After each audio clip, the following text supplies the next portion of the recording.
This episode, we will visit the eagles at the Dalles Dam. Really? So here we are at the Dalles Dam, Dalles Visitor Center. And one of the best eagle watchers I know is April Sampson. April! 50 to 60 have been seen so far. We've had as many as 100 in previous years. And the day could not be better, could not be more beautiful. And I think we have more people than we do eagles.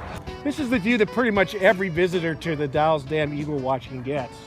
You can see the rivers in between, so there is some space for the eagles. But just wait, we're going to get the secret special tour.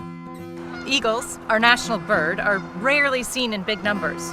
Who doesn't want to pause when they see a bald eagle on the side of the river or feel something when one flies overhead? Think about connectedness in the way everything we do is influenced by everything we do. This convocation of birds, Which is what we call a group of eagles, gives us a lot to think about. What's going on ecologically to make this happen? Why are they here? Can we keep them here? The search for food forces bald eagles, which nest in the northern United States and Canada, to migrate south in the late autumn and early winter when the lakes and rivers in their nesting grounds have frozen over. Bald eagle wintering grounds typically contain open water, ample food, limited human disturbance, and protective roosting sites. We're here to ask Amber Tilton with the U.S. Army Corps of Engineers, aka the Dam Ranger, why the eagles are choosing the Dalles Dam to roost.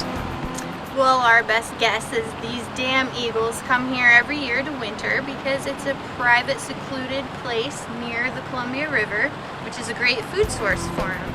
So this area was closed to the public in about 2004, and since then, eagles have been coming here and using it as a winter roost site because it's private and secluded. They're undisturbed here, so it's a nice little quiet corner of the earth they can come to every year, and they're right next to the grocery store. They fish from the Columbia River here, so it's a good source of food. Bald eagles generally roost in tall trees in protected places within about 8 miles of their feeding grounds, and they will winter just as far north as ice-free water permits. Good eagle etiquette is to maintain a distance from them so you don't disturb them, and kind of whisper, use your indoor voices when you're out there looking at eagles. Remember your eagle etiquette. Yes. Why are the eagles coming to the Dalles Dam?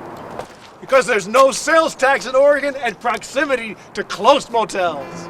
Eagles primarily eat fish, waterfowl, and carrion, so being below the dam is perfect.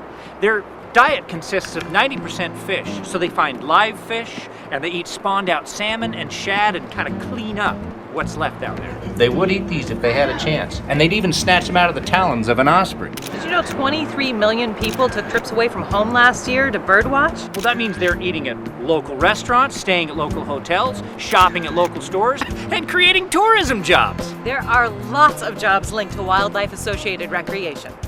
Ranger. The National Park Service. Wildlife forensic scientist. Biologist. Raptor shows. Wildlife management consultant. App developer. Photographer or videographer. Tour guide. You might wonder how all of this is connected to bird watching. I have a remarkable grasp of technology. I'm Googling it. It's not just about birds, and animal-related science isn't just about the insides of the flora and fauna. Oh, flora are plants, fauna are animals.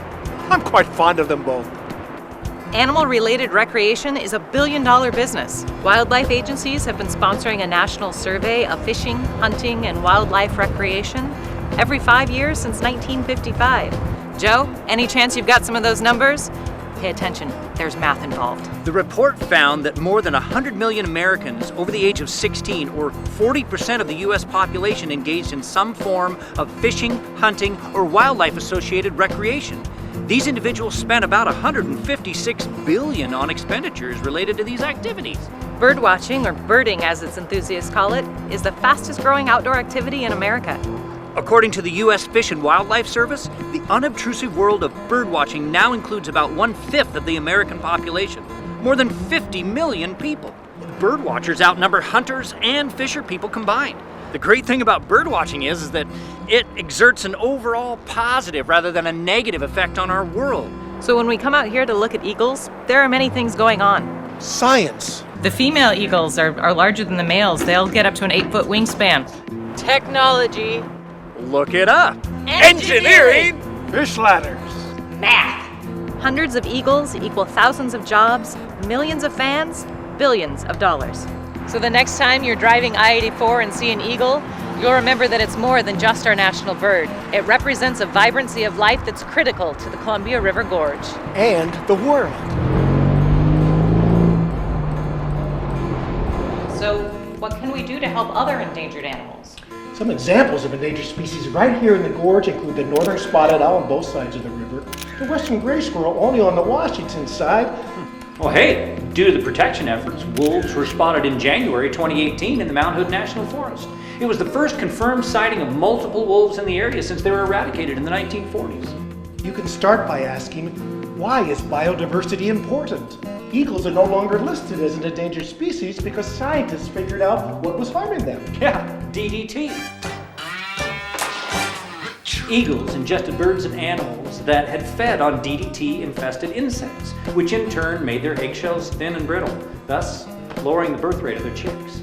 Along with the Endangered Species Act, which identified birds and animals like the eagle and set up protections for them, the banning of DDT in the United States helped bring our national bird back from possible extinction. Don't just sit there, do something.